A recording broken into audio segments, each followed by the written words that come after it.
And then the guy from Microsoft was like, they're talking. He was like, you mentioned her, and I'm like, shit, she hear me. That's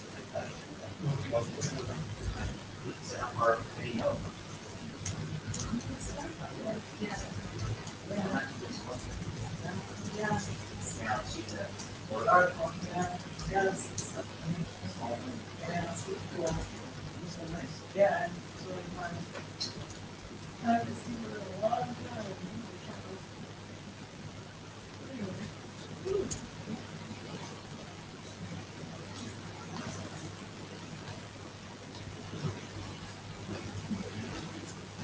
Yeah, I was in software yesterday.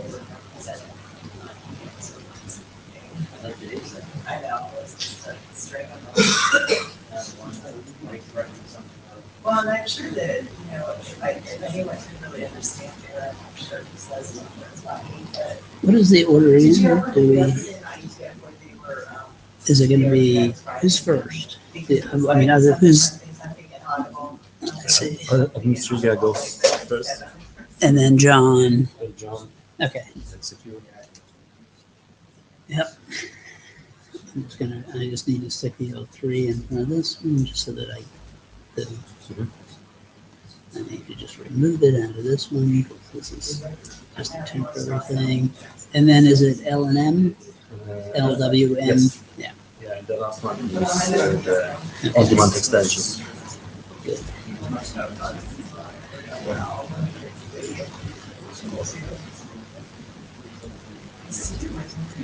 Okay, because then preview will just.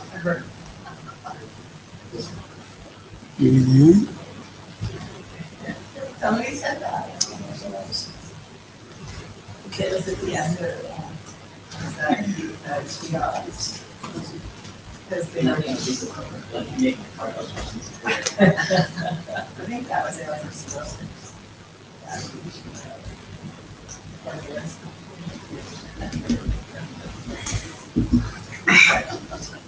I know they're hilarious.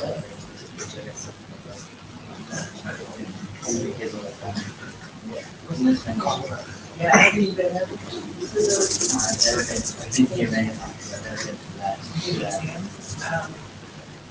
all right, we should begin. All right. Good afternoon, everyone. This is the DHC Working Group. I will remind people about the note well. You've seen it many times probably, and don't need to read it. Hopefully, you know it. The blue sheets are going around. We do need some Jabber or Ethernet note takers, so if anybody is willing to assist in doing that, that would be awesome. You know, put some notes out on Etherpad, and we'll use those as to produce the minutes. Anybody willing to do that? All right. Well, anybody willing to do Jabber scribing? All right. Oh well, so I can help with both, but I will be distracted with running the meeting. So yeah. All right. Thanks. And just so everybody knows, I'm Bernie Volz, one of the co-chairs, and I'm Tomek Mrywalski. Hello. And we do not have a working group secretary, but if anybody is interested, let us know. Okay. The agenda is as follows. We'll take a few minutes to do some administrivia, agenda bashing, things like that. Then we'll have John Brzezowski present on some DHCP deployment stuff at Comcast.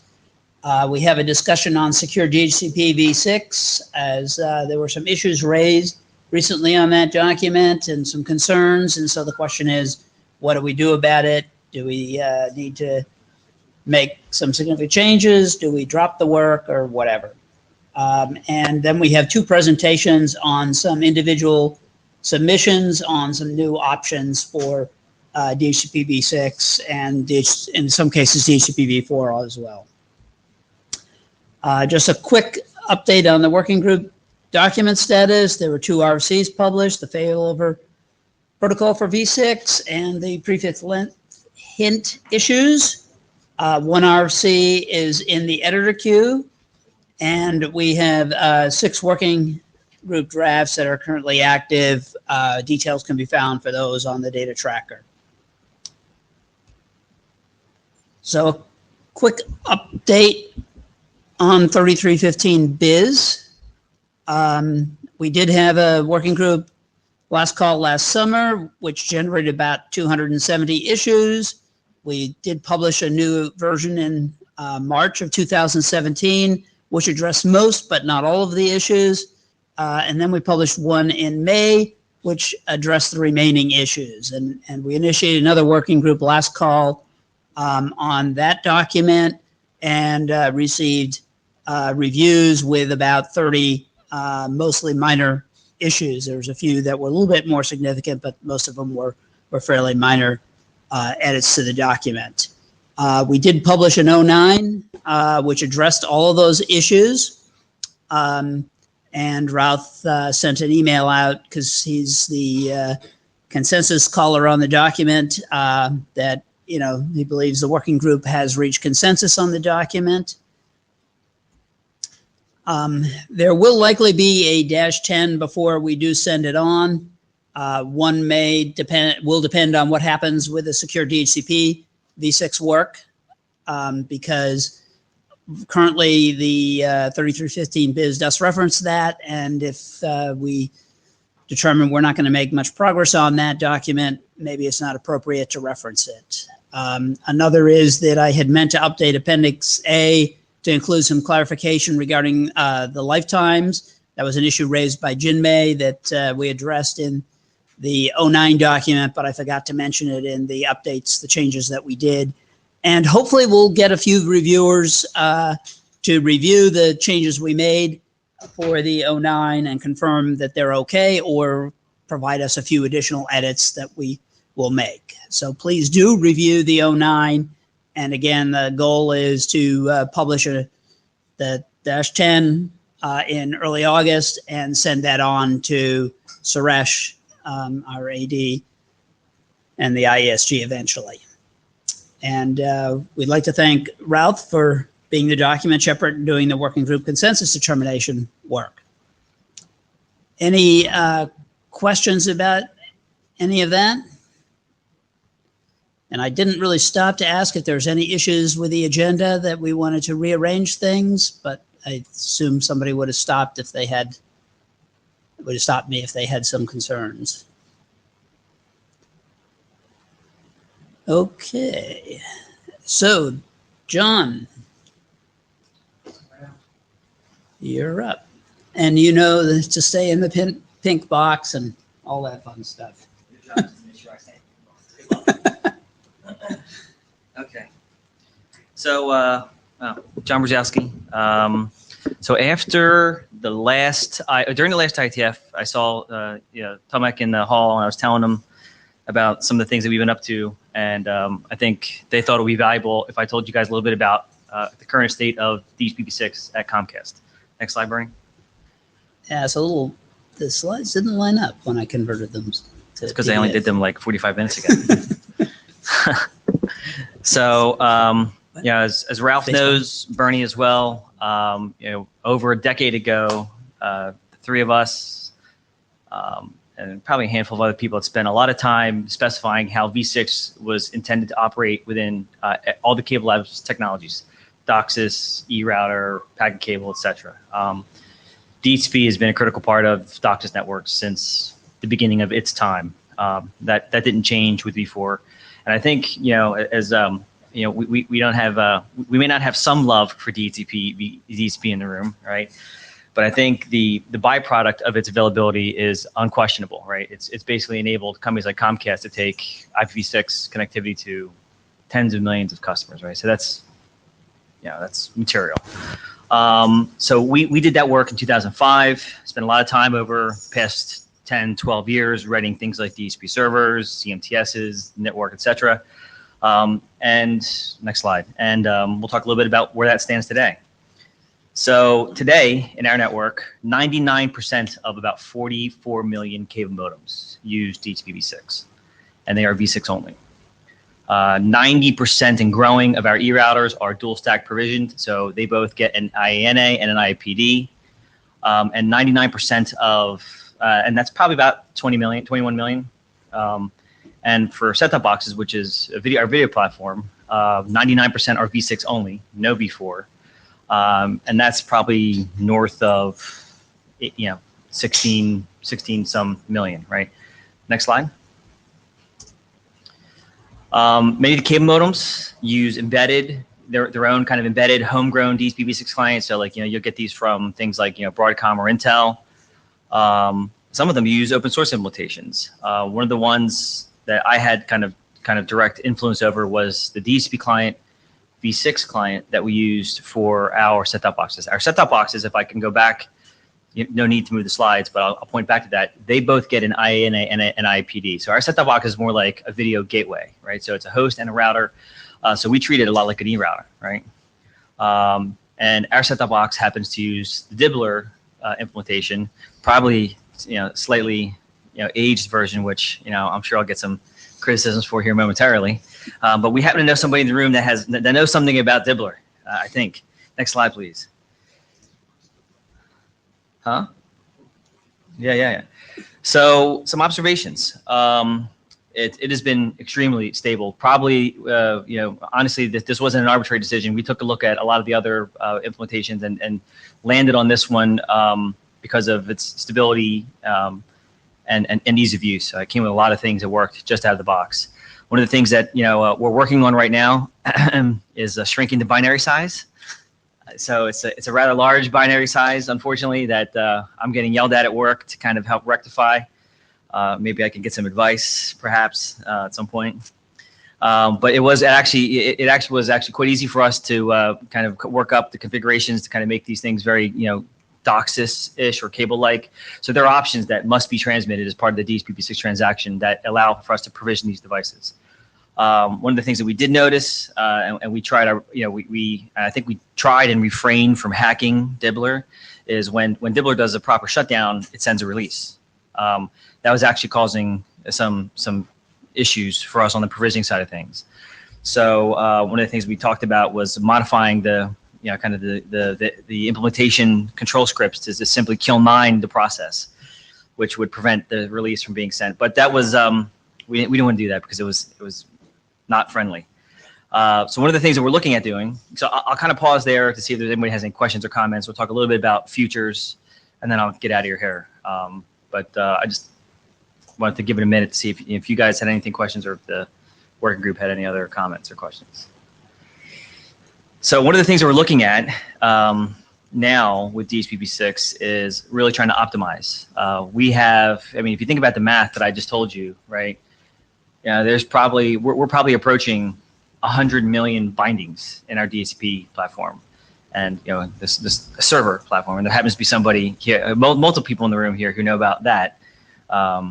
So now every day is a first at Comcast, and what I mean by that is every day is a first new record, right, of number of V6 devices on our network, right? This we reached this first last June, and then every day from this point forward is basically a brand new another kind of new day. So what we're finding is that with the increase in these number of devices and the number of transactions, right, because every DHCP client performs a release at some interval, a renew at some interval. Many of the devices actually do it every day, right? So where we are now is we're looking to really, with the growth that V6 has really enabled us to pursue, it's unencumbered us from that point of view, right? We've been able to add many more devices because of V6. As a result, the scale is now almost doubled over the past 10 years. So now we're looking at opportunities to kind of really optimize DHCP V6. And one of those optimizations is perhaps going down the path of stateless DHCP-V6.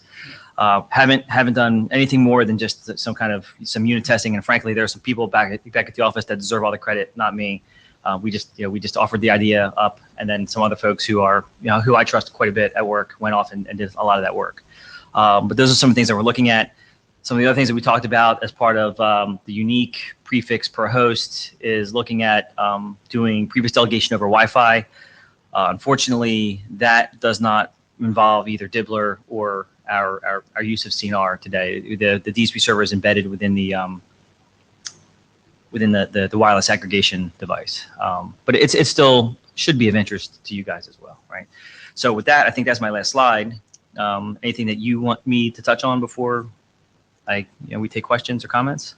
So right now with the client, the Dibbler client, you're doing both the address assignment and prefix delegation for the box. Yep. Cool. Yeah. It's a nice implementation. Thank you. Yeah. Yeah. So you have to keep maintaining this project until you give me an alternative to replace it with. Okay. I get from Dibbler, I keep getting sorry buddy support for IPv6 prefix delegation not enabled. I think that one's not his fault. I think it's yours. Where? On your home routers. That one. Yes. Yeah. That's a good one though. I appreciate you bringing up that point. We had some bugs to fix. We are in the process of implementing sub prefix delegation. I don't know if that's really ever been a topic that you guys really needed to or wanted to get involved with. It was a little bit of a knife fight in kind of the combination of V6 ops and in particular HomeNet, but it's going to happen. I do have a large population of gateways today that do this. We just haven't gotten around to getting it across the entire population of devices. So in Tim Winter's UNHIOL, so in that case, you have some algorithm for how you guys are going to carve up the sub PDs? Yes. Okay. Are you going to document that? It already is. I think we wrote it down in some either an internet draft here or a Cable Labs document. I think we did somewhere. I had to dig it up, but we talked about it. There was you can do. I vaguely remember this. You can go deep and wide. It's either a bunch of at that point, just a full disclosure, we would in a situation like that, the home router would get a 56, absolutely, right? Yep. And then we would either do like 58s or 60s. Okay. Honestly, this stage of the game, we have enough experience with it to know that this whole idea that people are going to want like 254 64s in their house, we just don't see it happening. Yeah. Okay. So we think something on the higher end, maybe 58s or 60s should be sufficient. But Tim, we still see issues where gateways will take their delegated prefix that's shorter than a 64, I know. and they'll put it into PIO. It still blows my mind. I mean, it happens. It's awful. It's bad. We get them all the time. Yeah, it's pretty bad. The other question was, do you do any stateless, or is all your stuff stateful? You always use DHCP and all these deployments, the stateful version. You're never giving out options. In the home, Yeah. There should be stateless DHCP6. Okay. In the access network, always stateful. Always stateful. Yeah, I mean, yeah. I mean, that's the way DHCP was born in cable, and that's it's the shortest distance between 2 points. There was for us to just kind of keep going with the same thing. Yep. Any other questions, comments? No, cool. Thank you. Cool. Thank you. Oh, Thanks so much. Actually, I do. Do you have stats on how many hosts use their DHCP6 stateful assigned address? I mean, you do support stateful internally in the home network, or you don't? I don't want to say universally, right? Because we have a mix of implementations. Slack is everywhere. RDSS is everywhere, right? We have some gateways that do anything that does stateless, does stateful, but there are some gateways that don't have DHCP Servers at all, right? If my memory serves me correctly. And I think you're asking me what's the? Are you asking me like how many leases are being granted in the? The point that I realized recently is that depending on the size of the pool that these things have, they can end up being like privacy issues because they don't change. If you have a host that prefers DHCP6 assigned address, I don't know what typical hosts do, then it becomes very important how big the size of the pool that the gateway has and how often it changes the address. Yeah, you're not going to like the answer that I'm about to offer you there. So basically one of the things I know that we did is we went from the last, so 000 to FFFF is the pool, right? So 65,000. Yeah. Yeah. So I'll be honest with you, I'm not a huge fan. So I'd rather almost just turn it off, right? That's kind of dangerous. Yeah, I mean, it's not good for privacy because it's like trivial to scan that number of addresses. Yep. But what, John, this is Bernie. What devices are you talking about here? Is this The home gateway. The home gateway. That's what he's so- talking about. Yeah. Like if I'm sitting at Wi-Fi at home, right? So in V4 I Right. have a NAT, so nobody can. But it find depends me. on what the gateway vendor does, because you don't usually supply the No, home but they gateway. built that off of a document that I wrote 8 years ago. Oh, okay. Yeah, I mean, it was this document All right. predates 62 or whatever it was, and all this Okay. other crap like that because we couldn't make up our mind what we wanted to do here. So we had to go. We had a business Okay. deadline, so we had to like chop, move along, right? So we kind of just moved on without. But it's also the it's also the case that its rotation is important too. Even if you did rotate it, all right. That's not the way DSP works, dude. Right? That gateway will continue to renew that address for as long as the upper 64 will change. Now the lower 64 could change, but my guess is most clients they'll put their old address in. It'll be a hint to the server, and then it'll help to seed whatever the new allocation is. So then we need to make sure that implementations are preferring other addresses. yeah, I mean, I think that's something that you mentioned in passing here this Well, week. no, but we do. It's a privacy problem. Right. Yeah. Most implementations. They prefer the HTTP6 assigned address. Yeah, it has to I do think with so. the default address selection. So they do algorithms. It's kind of out of the box. You don't quite know what you're going to get. It does vary a little bit, but yeah, it depends on the address scheme. Some of them will choose the privacy address over the 4191 address. But if they're not doing that, then it's a crapshoot. I've actually seen DHCP be preferred, and I don't know. I can't offer you a number, right? But my memory tells me like it's preferred the vast majority of the time. Yeah, because it's a regression compared to V4, right? That's the thing I'm getting at here. In V4, you have the NAT, right? And so your address is anonymized. But in V6, somebody can just like track you using the last few bits. Understood. I'd like to have that conversation with you, Lorenzo. And if you're looking to have some collaboration there, I'm open to that. I like the idea of kind of specifying the pitfalls of having a very narrow base for address allocations. But on the flip side, I have concerns, right? So like one of the things that we're noticing, and it's not that different with Slack and privacy. I want to make sure that we don't explode the impact on the neighbor tables, right? Like this is a serious concern that I have. I've seen this blow up some of my gateways already, right? Ralph? Hi, Ralph Drums, still living the dream. Yeah, man. The question was about temporary versus permanent addresses. Do you have any idea whether clients ask for temporary, permanent? That was our intention when we originally came up with that division, but I have no idea whether any clients actually make that distinction and use them as they were intended. That is the permanent address for incoming and temporaries for outgoing. I've even lost that in the shuffle, dude. Honestly, like so when I go barreling down the path of trying to get V6 done or something. Oh yeah. I go right to NA and no temporaries. I mean, it doesn't ring a bell. So as a result, I'll say I don't think there is heavy requesting and or allocation of addresses in that regard. Right? Okay. Anyone else? Super. Thanks, guys. All right. Thank you, John. Okay.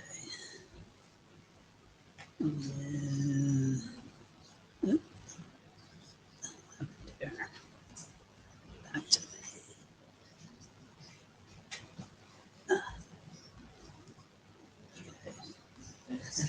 I don't know what it went off to the other menu. Let's see. I want this one here. That's another one. Oh.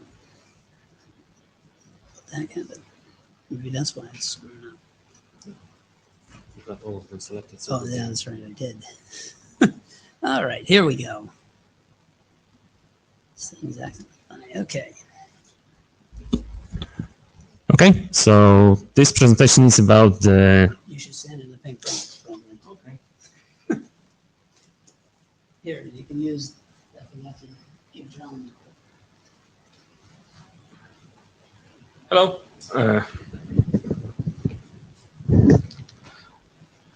Hello, I'm Tomek Pogorowski. So I'd like to present what's been happening with the Secure DHCP recently. I am not a co-author. I just try to move this work forward and been mostly unsuccessful with this. So a bit of history. So this draft or its predecessors were around for quite a long time. We went through last call in March. There were several reviews. In general, they were favorable. They said that the draft has improved in terms of clarity and completeness. In quality was good. However, the major issue raised was that there are no existing implementations. So, and this draft is quite complex. So people are uncomfortable with moving this draft forward. And then after a while, primary author Lishan Lee, she disappeared and stopped responding for mails for a couple months. Fortunately, she got back like 2 days ago, but she missed a lot in the process. So we hope that the issue could be addressed with having a hackathon in Prague. However, shortly after the hackathon was announced, we discovered that there's a problem that the algorithm used to sign the packets has the problem with limitation. So it was too small for some of the DHCP packets. So, and after that, long discussion ensued, and people stepped back and tried to ask the basic questions. So, what are the problems we're trying to solve? And these are some of the ideas that were mentioned. So, as you can see, this is a very broad spectrum of things that people could consider in general when you think about security and DHCP. So, lots of issues. Lots of technologies trying to solve different problems. So we thought that, okay, so this is not exactly going, towards completion. So we stepped back and talked about what are the problems that we are trying to solve. So we had a meeting on Sunday. So all the authors and people who were involved that commented, they were invited. Only 4 people showed up. We went through different use cases, and sadly the conclusion was that it's probably dead in its current form. And after that, we also had the chance to talk with Kathleen, who is a security ID, and she suggested that we could consider different options. One of them would be to publish this as experimental. Another one would be to trim it down to cover just the opportunistic encryption as a way to mitigating pervasive monitoring attack. So during the discussion, we tried to define what are the use cases that this draft could address. So the first one is the corporate network. So you have devices that are trying to connect to the corporate network, but there are exactly no people jumping up and down waiting for this, waiting to develop the solutions and deploy it in corporate networks.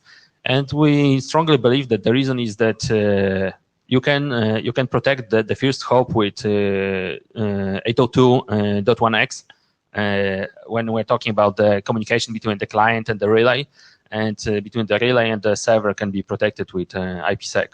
There are also other technologies that can help with this environment. For example, the DHCP-v6 shield. So another use case that was frequently mentioned is the coffee shop. So you have your device, you come to a coffee shop, you don't exactly know them, but you would like to use the internet. So the TOFU, trust on first use model, it was mentioned, suggested, but when you at first glance it sounds good, but if you take a closer look, it really doesn't help that much. So it helps a bit with pervasive monitoring in the sense that that you could encrypt the traffic, but actually you don't know who you are connecting to. So whether you are connecting to the right server or maybe rogue server. And also the argument that, okay, so it helps with pervasive monitoring, but if the server is participating in the monitoring, you are out of luck anyway. So people came up with some ideas that, okay, maybe you could put some stickers, like you go to coffee shop, then you scan the QR code, and then based off that, you can confirm whether this is the right or bogus server. But this is very easy to circumvent. Someone can go in and stick a new sticker on top of it. So it doesn't help a lot. So in the last use case that we have is an insider attack in corporate network. So this is something that Fred is very interested in. So the idea is that, okay, you are using 802.1x, so you are authenticated to use the network, but then you can impersonate someone else, like to elevate your privileges or cover your tracks. And also in the discussions, one of the slightly uncommon use case was mentioned that if this would ever be deployed in a military, this could be used when someone steals the device and gets access to the network. It can broaden the impact of the attack. So these are the use cases that we considered. So, okay, given all that, I think I covered all the aspects of the discussions that we recently had. So now I'd like to consider what are the next steps. So first, we could fix the problem with signing with the encryption size limitation. There are some known techniques for that. And then we could publish this as experimental. So this is one option. Another option is to scope down this work to cover just the opportunistic encryption. This requires some work, but still it could be done.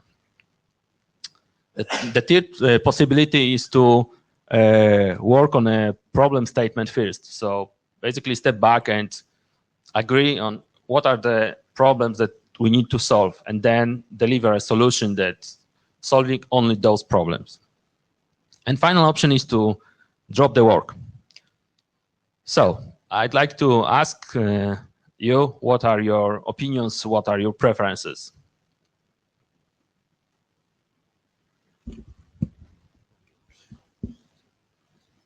You know, and also if there's a general discussion on any of the, you know, things that Tomek presented earlier, or people have follow-up questions around some of the things that we talked about, we'd love to hear those. So, Tim Winters, UNH-IOL. I vote opportunistic encryption on this one.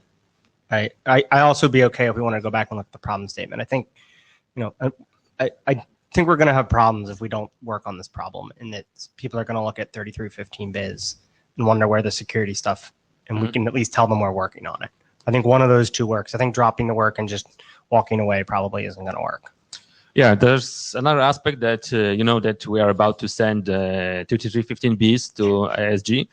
And well, they might be, you know, a bit hesitant to approve it if there are no security-oriented solutions. Yeah, so that my preference would be one of those two. Okay. Fred? Fred Templin, Boeing. So what I need is really a very simple thing. I need a way for the client to authenticate itself to the server.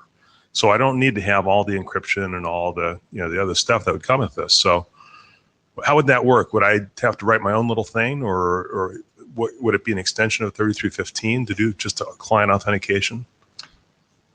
So it depends. There are a couple options. The 3315Bs still has the authentication option. Okay.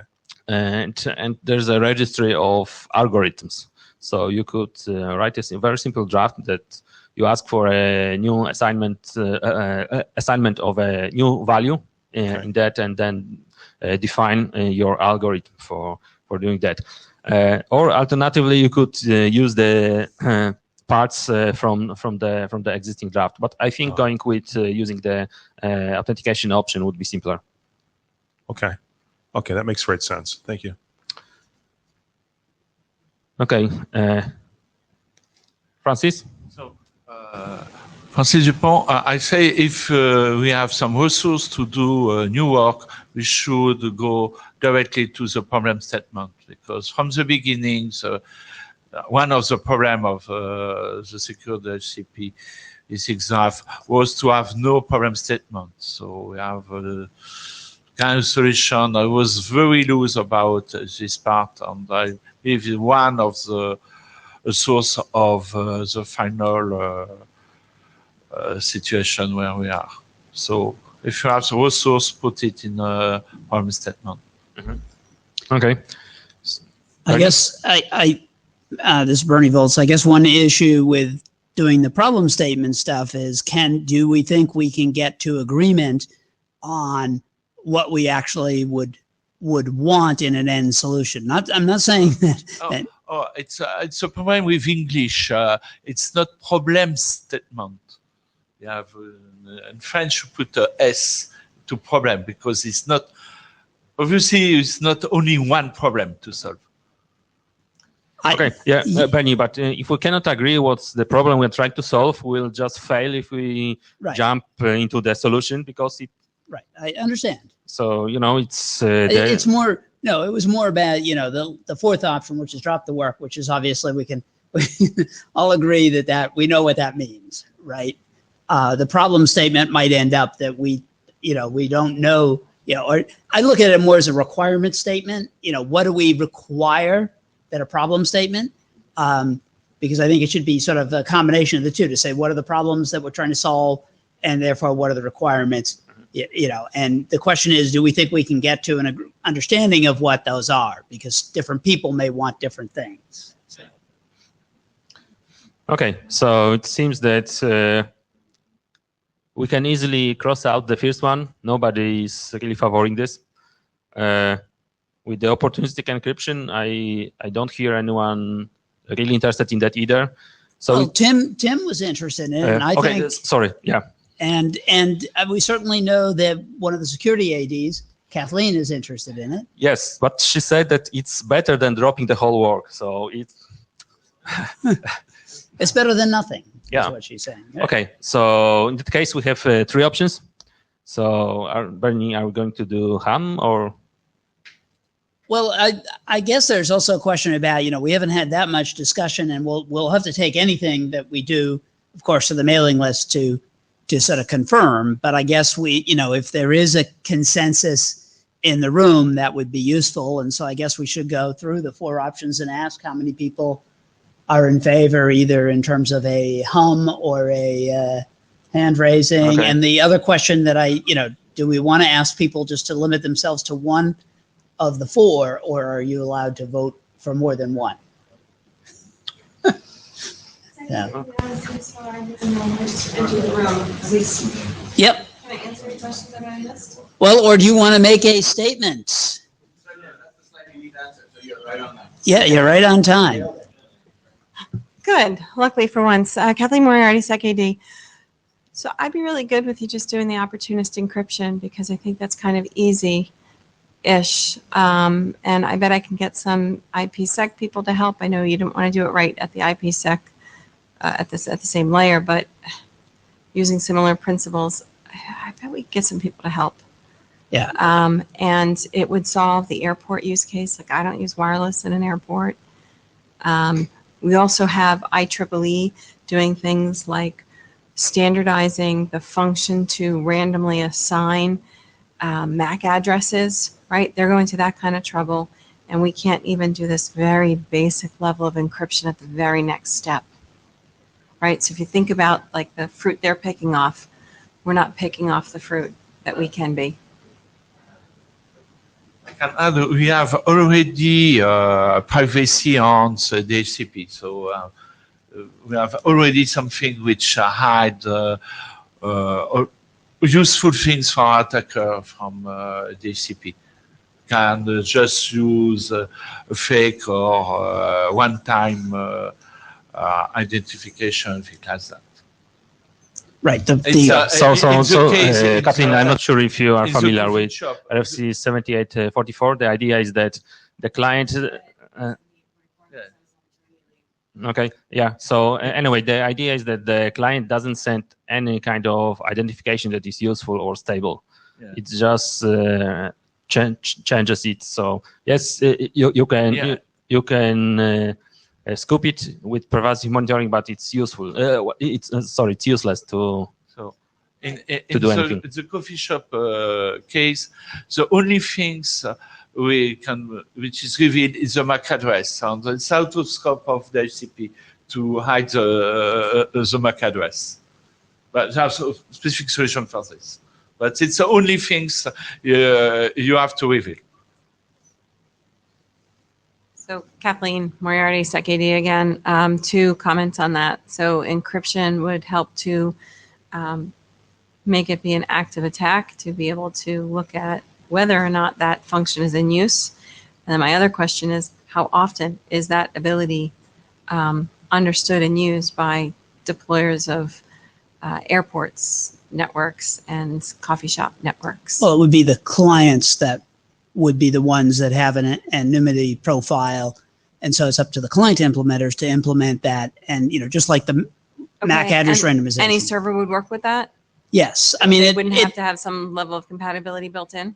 No, there's nothing that the server would have to do. Obviously, there is, if the client changes its addresses very frequently, its MAC addresses very frequently, and also therefore changes its client identifier that it presents to the DHCP server, it would have to change its address, because if the lease is still active. So the idea would be that you go into one airport, you might get MAC address A and client identifier A, and then you go to a different airport and you would connect differently. You would have a different MAC address and a different client identifier. Okay. So I guess I still would like to see opportunistic encryption as a possibility, as just the lowest possible thing you can do to ensure that it's just active attacks that would even get at this level. You've done 7 years of work on this, and to throw away the idea completely, just. Yeah, I mean, Stephen and I have been reading drafts, and I don't think any have come through yet where Ecker's read them, but for the last few years, and it's been a comment on every single one that we'd like to see some encryption. Yeah, one of the problems with such long-lived drafts is that the original authors basically left. There's a new team working on it, and the goals has changed in the process. So is it just that you need new authors? yeah. I think we have some people that are. We have some, but it's so. How many active authors we have? Like maybe 2. I think there's probably like 3 people that I think are interested. Ted and Lishan. Lishan and Timothy, Carlin. Okay. Yeah. Okay. Do you want more help? I think we want more help, but we don't. What we really want help on is, not the encryption protocols or the cryptographic algorithms, because we're just going to take things off the shelf, but technical guidance on exactly how the bits should go over the wire and how the stuff is constructed, right? Because that's where none of the people, well, I can't speak for everybody, but certainly I'm not a security person. And so, we kind of know things at the 10,000 foot level and stuff, but we need people that can actually tell us, yeah, that's the right way to do stuff, and provide that kind of, protocol guidance. Okay. All right. There's a lot of expertise in the IPsec. The IPsec working group is small, but there's a lot of expertise there. So I'm sure I could corral 1 or 2 people to help. Okay. And how will they react if we go there and say, okay, guys, we need your help, but we don't want to use IPsec? What would you be using then if you're not going to be defining something? So the problem here is that the first hop between the client and the relay, it's multicast in one direction. So and the client only has a link local address, and so it needs help getting things off the link. So can you use IPsec in this case? I don't know. So I think what we want to. I didn't say I was the IPsec expert. We don't want to replace the relay. We don't want to replace the relay agents, and so we need a protocol that really works at the DHCP layer, because the relay will forward DHCP packets for us, and there's a mechanism to do that. And so we really need something that works at the DHCP layer, because we can't do it at the IP layer unless we do hop by hop. And the problem with hop by hop is that, that could be an option, but now we have to put that logic in the relays, which is something that we don't really want to do. Right. So the IPsec will work fine. It's the key exchange. It's the key exchange is the whole problem here. In Ike v2, the multicast thing is going to be, they tried to do this in routing protocols and did not have a whole lot of success with CARP. I think we should go talk to them. I think it's a conversation we can have, saying this is our use case for our first hop. You're going to have to talk about the IPsec will work fine. You can put any rule you want in there. Like you could manually configure this, right? Obviously, we don't want to manually configure it. That's the problem. But how would it work for the relays? Because the relays aren't going to be able to pick up the packet. They'd have to exchange. I'd have to think about this. Tim's better at this, and I mean, this is why Tim's suggesting. He's worked with the IPsec working group for some time. He obviously does all the V6 IPsec testing that we do at the lab. He'd be better at that kind of stuff. If you want to talk details, he's the guy you want to talk to. Right. He can walk you through all of that, which it's beyond me. He's not here this week, unfortunately. Well, he's on the. He is. Yeah, he's listening. So, unfortunately, we already had this kind of discussion. For instance, I asked her some help about the pure crypto part to see if there is something usable. We have a lot of hard things to adapt DHCP to do security. So you can go to one exchange with multicast, so it's a total nightmare. Of course, you have no address, so you can't use any standard security protocol. So we already go on this. So it's why I suggested so maybe 1 or 2 weeks ago to go back to problem statement. So to see what we want first, before just going around and see if there is a lot of hearts problem, different hearts problem with no easy solution. So I believe we should not jump to opportunity encryption first, or define exactly what we want. For instance, if you want mutual authentication, things like that, it's pretty hard to do. I'm not suggesting it. I'm suggesting that. Yeah. No, even if you have no authentication, just a key exchange, it's hard to do with only one packet each side. One packet. Yes, so you can have a query response. Correspondence. Yes, only one query and response. One exchange. One exchange. Okay, and should I just? If, I just want to make sure everyone understands the opportunistic security just means no authentication. Right. Yeah.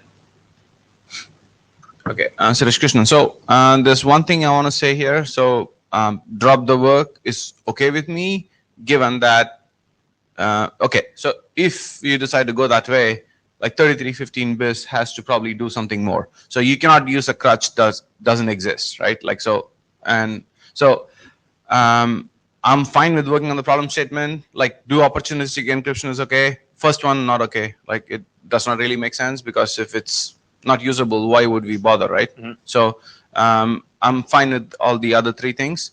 And if 3315 BIS comes out quickly, or I can actually do this now and like take it to Kathleen and like Ecker and get a SecDir review done for that, right? Like, so make sure they look at it and say, okay, like what about this? And that could give us information about what goes into the problem statement after, right? Because if they say like, oh, you need to encrypt this because this is like personally identifiable MAC address in there. And then we say, okay, cool, right? Like that could be something we look at, but I don't think we've done the security side of this. And I think we should, so like I explicitly called for a SecDir review for this like a couple of meetings ago, right? Because this was obviously a security thing, but I'm talking about doing the security review for 3315 BIS, which is like a huge document, but I think it'll take some effort. But if like, you know, Kathleen can come back with like, you know, review of it saying like, hey guys, like you need encryption here, or if they don't, then we have a different path to go forward because we have the authentication option. And then we say, okay, we have authentication on this and we're all set, right? So I think that would be my preferred way forward. Kathleen? So just to tap onto that, when you send that request over, it sounds like you're not just looking for a security review, but for a threat analysis.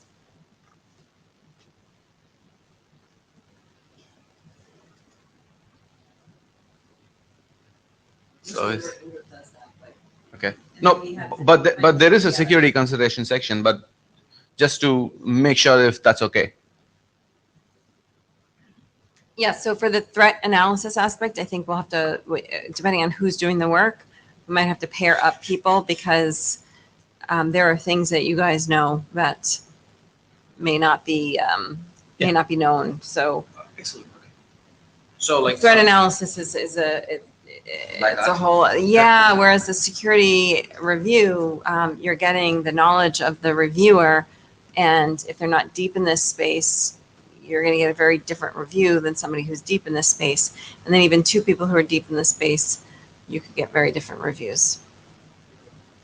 Okay, so so if I paraphrase you, like maybe I'm misstating, but like you want us to do a little bit more homework before we come to you. Is that a fair statement? Okay. Okay, so there's also RFC 78, I think 19. That's privacy analysis. It covers some of the attacks. It's not a full scope, but at the time we were focusing on attacks that can impact privacy.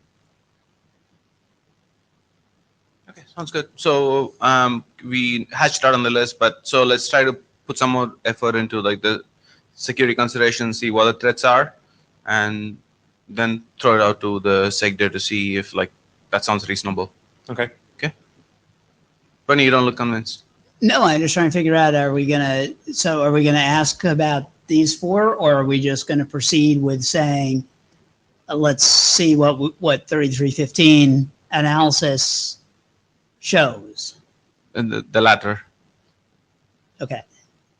Is that okay? So a different, rather than dropping the work, we would be suspending the work on this pending the outcome of what the IESG finally decides about whether what we have in 3315 biz is acceptable or not.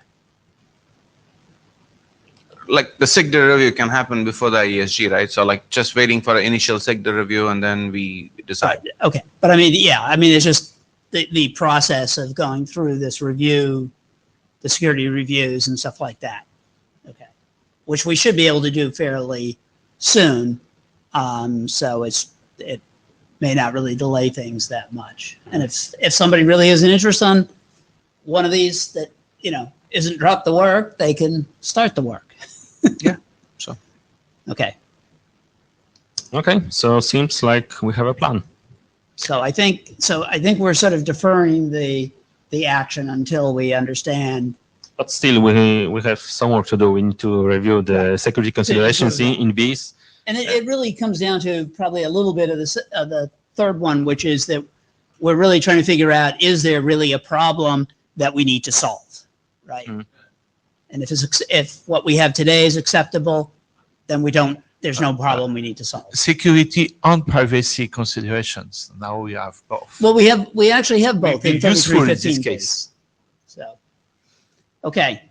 All right. So I think unless, that's does anybody have any feelings about that's a bad direction? Does anybody want to? So I just to summarize, I think what we're going to do now is wait to see what happens with the security privacy analysis of 3315 biz to see if there is a problem that we still need to solve.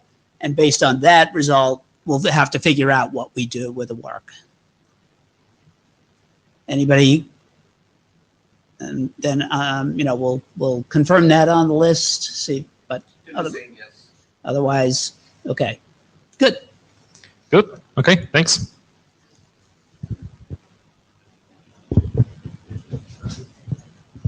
Thank you. Okay, thank you, Thank you. Kathleen.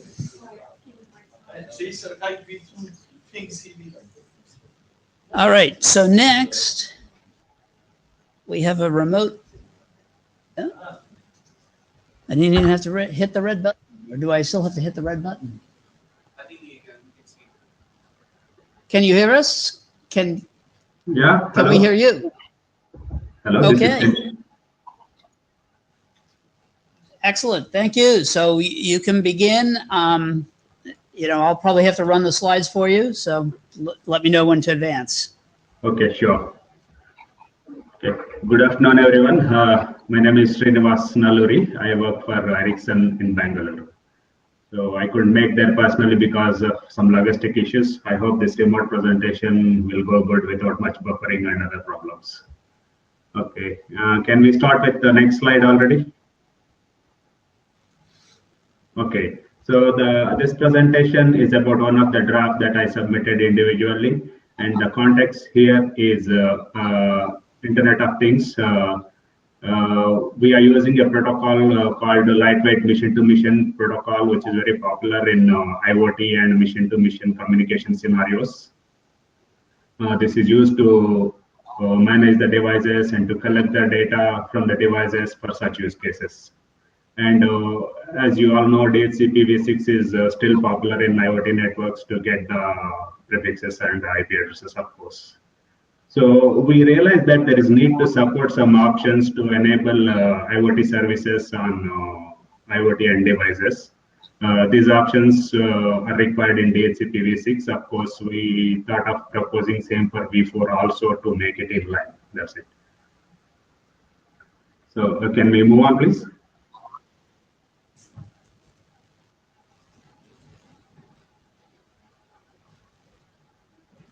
Okay, before we proceed with the proposed draft, just to set the context, I want to use this slide to talk about LWMTM protocol. So lightweight mission-to-mission protocol is a specification defined in Open Mobile Alliance forum. As I said, it's for IoT device management and data collection. It's a client-server protocol, just like any other client-server protocol, it works. And this runs on constrained application protocol, which is IETF99-DHC-20170719-1330. So this constrained application protocol provides a RESTful interface, just like HTTP, except that it runs on UDP to make it lightweight. So if you see this diagram, right, lightweight mission-to-mission client manages some data objects. Obviously, those data objects are nothing but the data that we want to exchange in IoT scenarios. For example, maybe the location of the device or the temperature, humidity. These data objects are defined in IP Smart Objects group. And you can see two different servers here. One is Bootstrap server, and the other one is actual lightweight mission-to-mission protocol management server. So the Bootstrap server is the one which is used to bootstrap the client device. And during the bootstrap, it provides the information that is required to get connected with the actual management server. So during bootstrap, it provides information like what are the management server, maybe the URI required to connect, and also some security credentials or certificates, such things also. But the whole problem which we are talking here is the Bootstrap server information itself is hard-coded or it's manually configured today on LWMTM client devices. So that's not a good practice, because the server might change in between. If we want to re-bootstrap, it's possible that the server is no more available. So there should be a way to get it dynamically. So can we proceed to next slide? Okay, in summary, what we are proposing is, as I said, the bootstrapping server information is hard-coded or manually configured today at the client devices. So we see need for few options required, 4 of them. Indeed, 2 of them, they are repeated for v4 and v6 here. One is the URI itself, which is required to get connected with the Bootstrap server. We can use DHCP-v6 option to serve this one. And the second one is the certificate that is required to connect with the Bootstrap server. The same, these 2 options, I thought it's good to propose for v4 also, though v4 is not so popular in IoT networks today. Just to make sure that the options are available for v4, I thought it's better to propose. Okay, can we go to the next slide? Okay, now we are already starting with the options that we are proposing. The first one is the Bootstrap server URI. I mean, it's the option structure and all. Of course, I need not talk about it. It's straightforward. This URI is I mean, the standard format, it's a string that we use. It's not null terminated string. So how to encode this URI, it's already mentioned in our options related RFCs available, which is provided in the draft as a reference. So can we move on to the next one? So the next one is the LWM server certificate that's required to get connectivity. So here there are few issues or few concerns raised already, which I'm trying to address. One is about validating the certificate itself. How do we validate? And there are few comments received on reference provided about RFC 7296 section 3.6 and what type of certificates can be encoded. That's another comment. I'll have to work on them, of course. They are received only today, I think. So this certificate is used to get connected with the LWM Bootstrap server. And one important point here is, in LWM case, it's possible that Bootstrap server and management server might be same. In such cases, the same options which we are talking here can be used for management server also, which is not explicitly mentioned in the draft. So, yeah. Francis Dupont, oops. Sorry. It's work? I think it works, doesn't it? Yeah, I can hear. No, so, but I tried this one. Yes. So, Francis Dupont, so I sent an email on the list because I believe the last statement about the IETF2 cert payload, which is section 3.6, is underspecified, and I propose some improvements. So you can just read the list and discuss with me if you have more details or you need something else. Yeah, sure. I saw this comment just a few minutes ago, maybe 15 minutes ago. I was trying to understand that. I will get in touch with you through the email to understand it better, and I'll work on it. To summary, I believe it's a good idea. Just do exactly the same thing, but it's underspecified. You have an opportunity to do something which I believe will be better in your context. Right. Thank you. Okay, I will refer. It's more about the encoding formats. I think the comment. I will refer this RFC and I'll update this. And the next one is, of course, again, the Bootstrap URI for V4.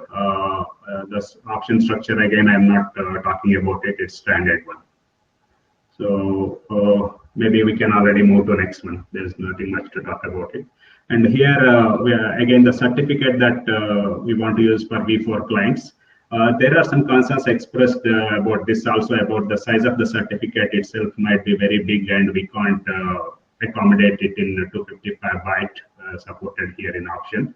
As this was already a comment I received from Bernie, if I'm not wrong.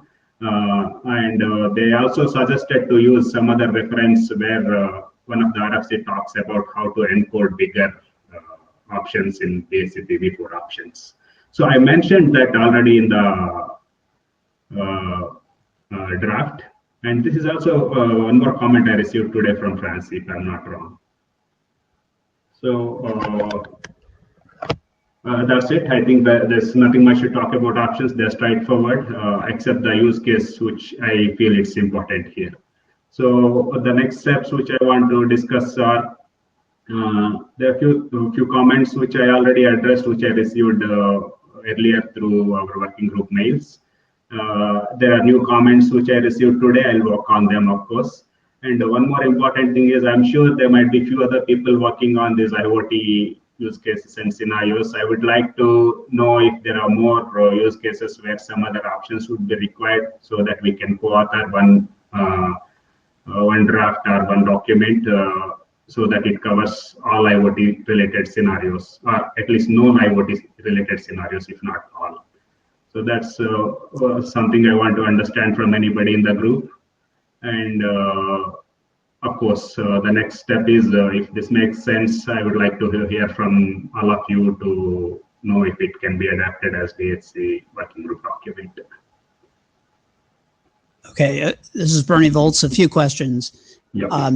You mentioned that most IoT stuff is using V6, and I know you could define V4 options, but if nobody's going to use them, it may be better not to do them because the V4 option space is a little tighter. I mean, maybe V4 is dead and we don't have to worry about it, but it's just a question. I mean, it may be better if you don't need them to just remove them because it just preserves that resource. Not that I understand that point, but I wanted to propose this because when we see the devices that are coming into probably as prototypes and market, we see one statement in the supported feature list. They say, as of now, IPv4, IPv6 will be supported later. This is the kind of statements we keep listening. So maybe for such devices which are still not completely ready, maybe we can still use V4. That's the reason why I wanted to keep it. Of course, as you said, in future, if nobody is going to use V4 at all in any scenario, then yes, I think we can skip it. And also one more point is maybe in industrial automation kind of cases where lightweight machine-to-machine protocol is running, I'm not sure whether they'll completely go for V4 or they will still use their own intranet with, they'll go for V6 or not, or they might use their own intranet with V4 itself. So okay, it's just a comment that I think if you don't need it, don't ask for it. But if you think you do, that's fine. Yeah. I think these also follow the RFC 7227 guidelines. So there's not really much we comment on. Sure. The question about doing an adoption call really goes to Suresh, and the question about is there there probably is no other working group that would cover this technology, and therefore it really does fall back to us. And as long as Suresh is in favor of us doing the adoption call, I think that we can easily proceed with that. Yeah, Suresh Krishnan. So there's no other working group that can take this. So this is done in an external SGO, right, Srinivas? So yes, Suresh. I discussed this with a few other people, especially the core and such groups who are doing things towards IoT. But I don't find any suitable working group. That's because LWMTM itself is not from IETF; it's from some other forum. Exactly. So, yeah. It's an external SDO, right? So I don't mind, but as long as make sure there's somebody to review this here, and I'll try to find review outside. But my only concern would be whether this will get enough review here. So we can look at the option formats, but the content itself, I'm not sure how we can get review here. So maybe we had to figure out how to do that, but I don't mind if you adopt this and we'll figure out how to do that if there is interest to do it here. Okay, sure. Probably I can find some people who are working in T2T working group. That's another thing probably which is the closest thing I can think of. If there are few people or contacts we can get here. It's a research group, yeah. We can find them there, but want them to come here and do the reviews, right? So that's something we'll figure it out. Okay. Because if there's nobody reviews here, it's not going to pass working group last call. Right. Right. Yes. Okay. Fine. Thank you. So any other comments? All right. Well, did you? Okay. No. I thought Francis was getting up. Okay. Well, thank you. Yeah. Thank you.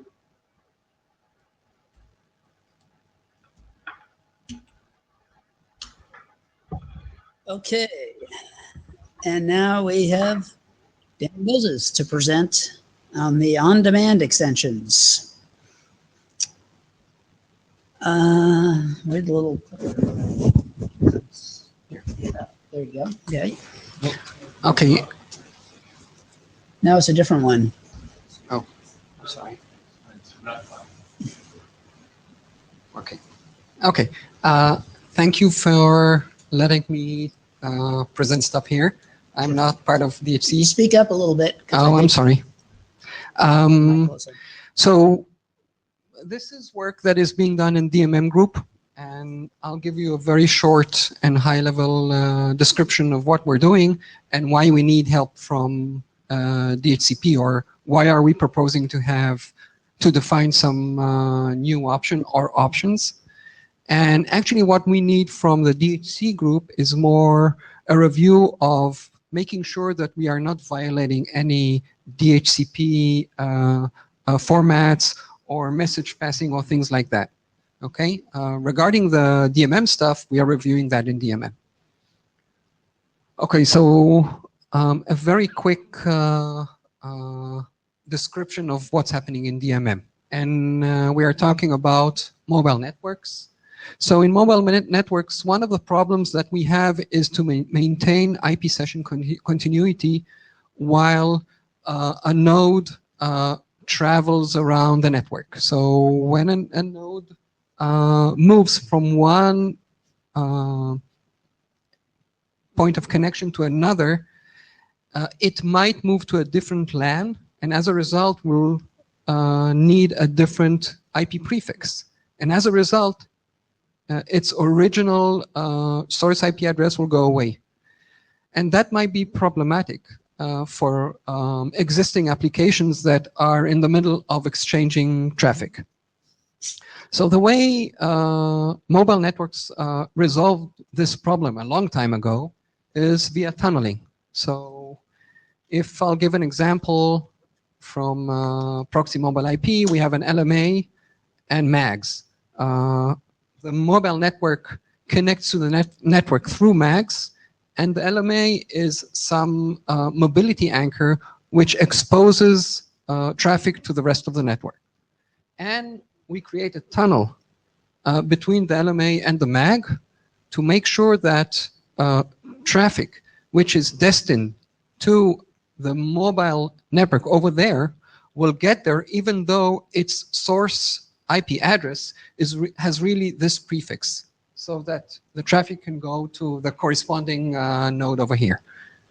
And when the mobile node moves from one place to another, it's the responsibility of the network to update the tunnel to the new MAG, and as a result, IP continuity is preserved.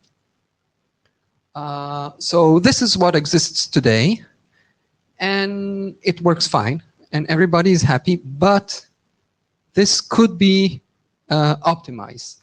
And the problem is that we have many mobile nodes and many corresponding nodes, and you can start to see all the traffic has to go through that LMA. And if we continue and even have much more, we are getting into a problem. This is a single point of failure.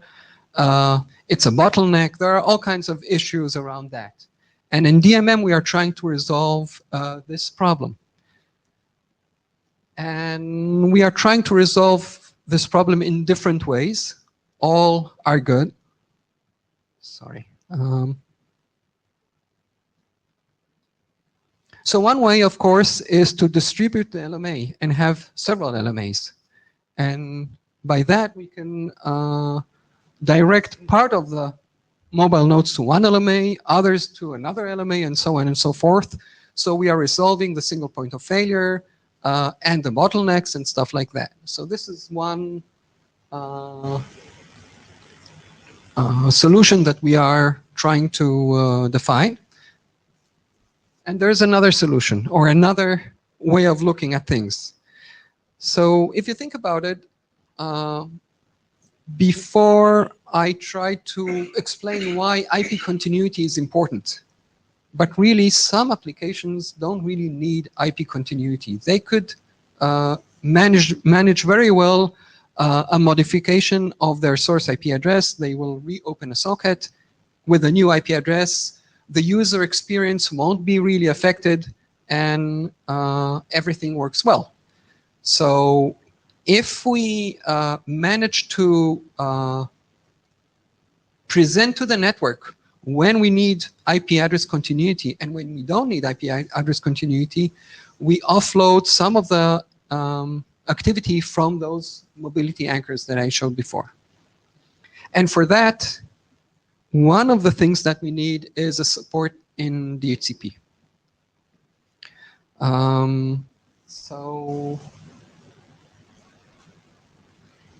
Okay, I don't want to get into too much details about that, but this slide shows different types of IP addresses, or actually services that an application can request from the network. Maybe I'll just describe two. One is session lasting IP address. Such an IP address is guaranteed by the network to be valid as long as the session is still running. This is excellent service from the network, and of course it requires the tunneling and it's costly. And the other one I want to describe here is non-persistent. Non-persistent means no guarantee. You are getting an IP address, it might go away, you will have to deal with that. And I showed that there are applications that can deal with that. Of course, for session lasting, we need a mobility anchor or an LMA. And for non-persistent, we don't need one. Okay, so actually, in the draft that I referenced in the mailing list, we introduced two new options. We tried to limit the changes that we are requesting from DHCP. We are not experts in DHCP, and we don't think we need too much activity in DHCP. And okay, so one option is to be able to, when we request a prefix through prefix delegation, we want to be able to communicate to the network what kind of service we want. And in the reply, we want to see from the network if we received that service or not. And there is also another need, which I'll talk in a minute. So the IP continuity service option is the new option that we were requesting. This is the option in which the mobile host indicates to the network what type of service it requires, and for the network to provide the information about what has been provisioned.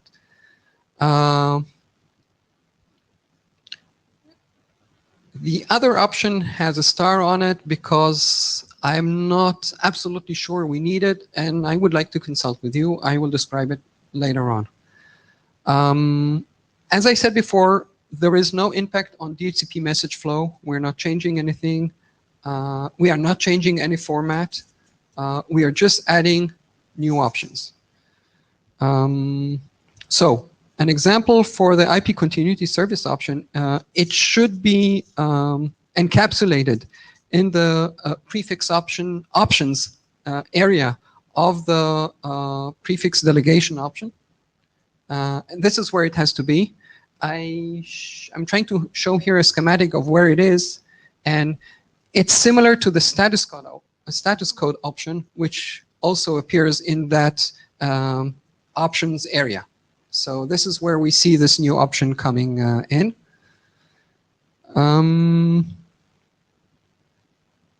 It's a very simple option. The length is 1.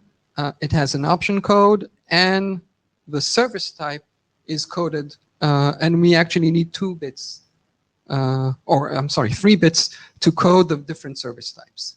So this is this option.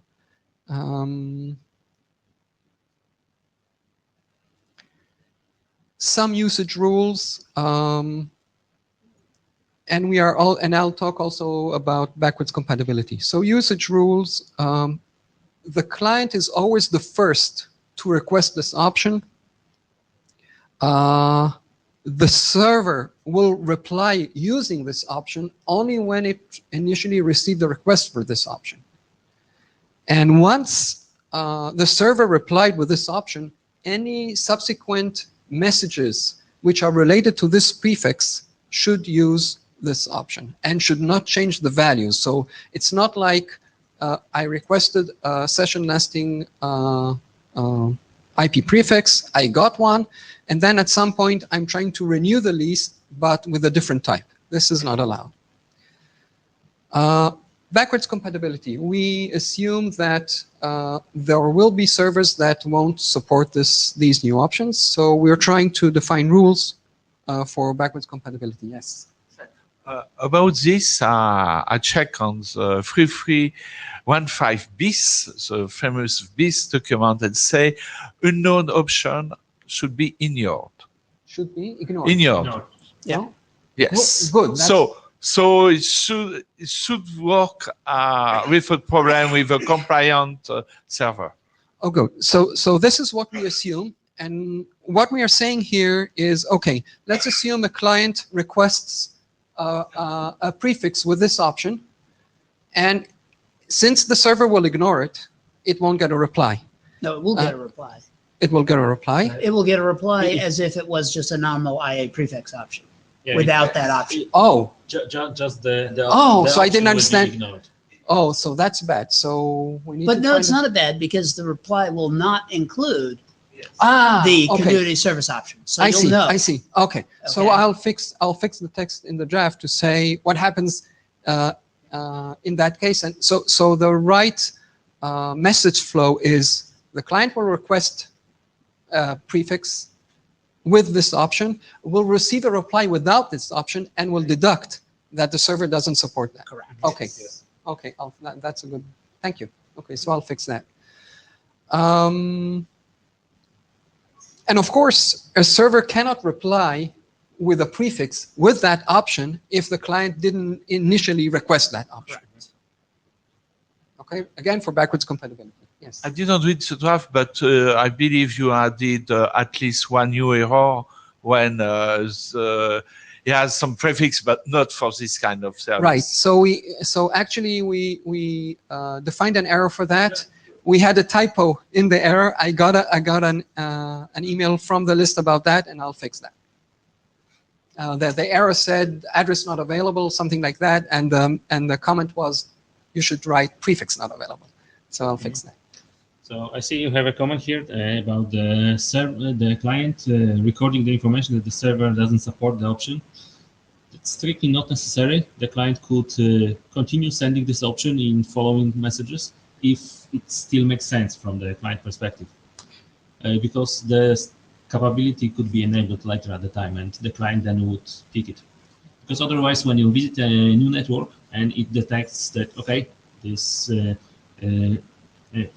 capability is not enabled, and then it gets enabled later, the client would never be able to detect this.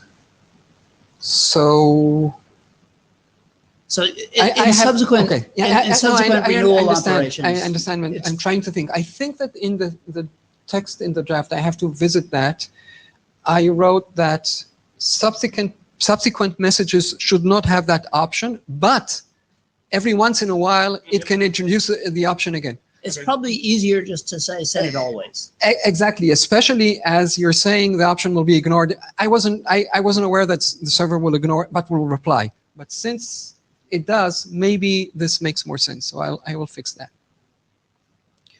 Okay. I didn't talk about I want to talk back about the anchor preference option.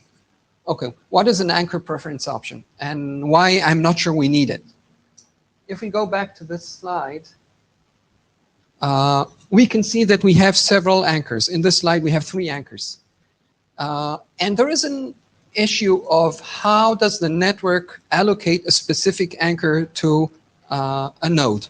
The anchor, let me just ask you, the anchors here are the LMAs? Yes, LMAs, yes.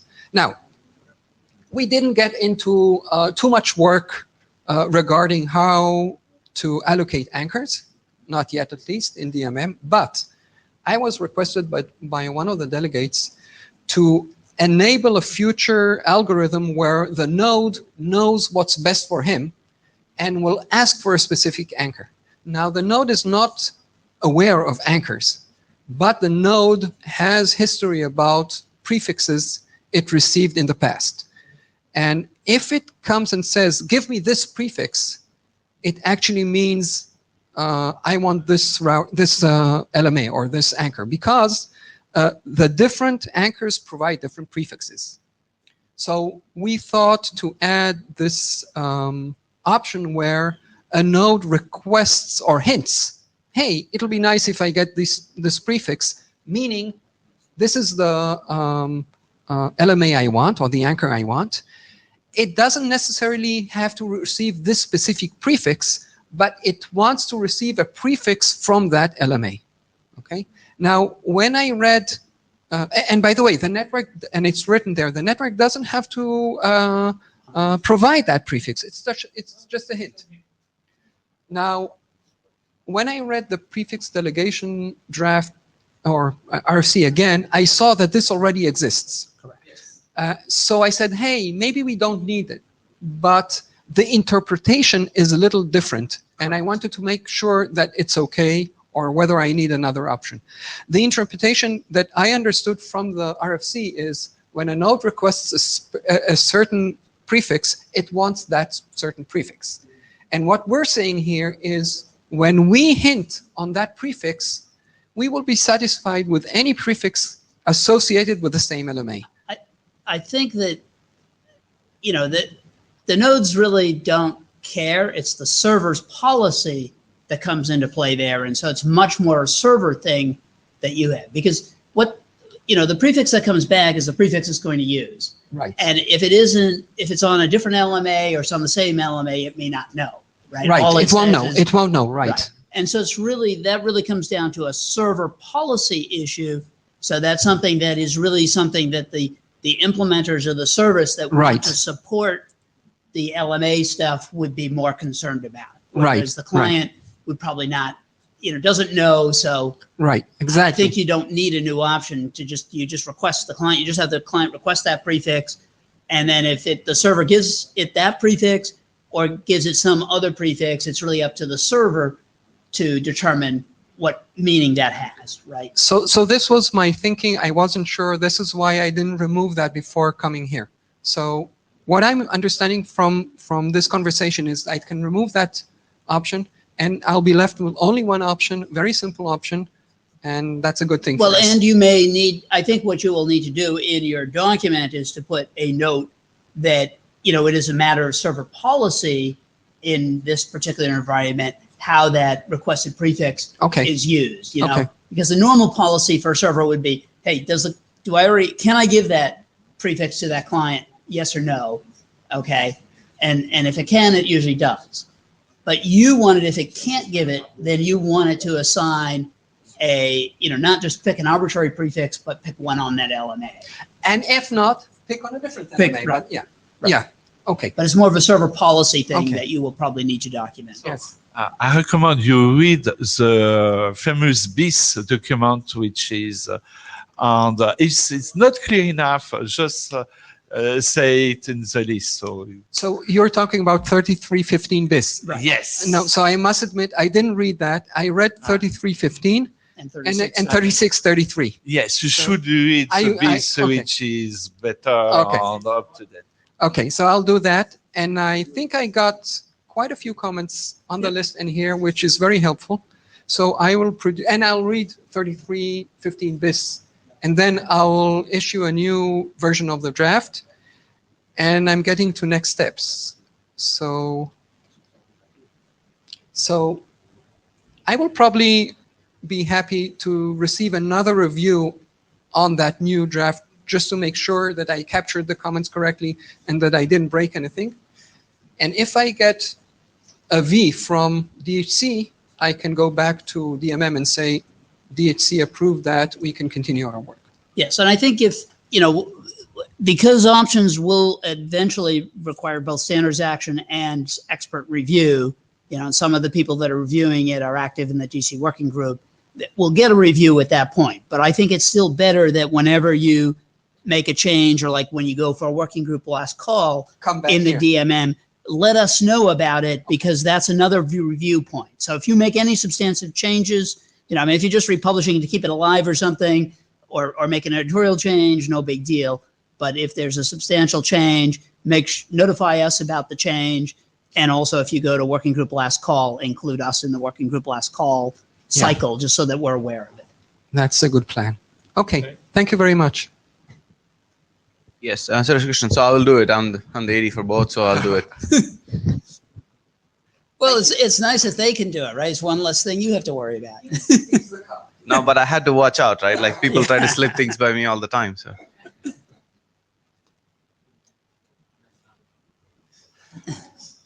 Okay, well, anybody have anything else they'd like to discuss before we close the working group meeting? Okay, that's it. All right, well, thank you, and See you in Singapore. yeah. And if you haven't signed yet the blue sheets, please, they are important.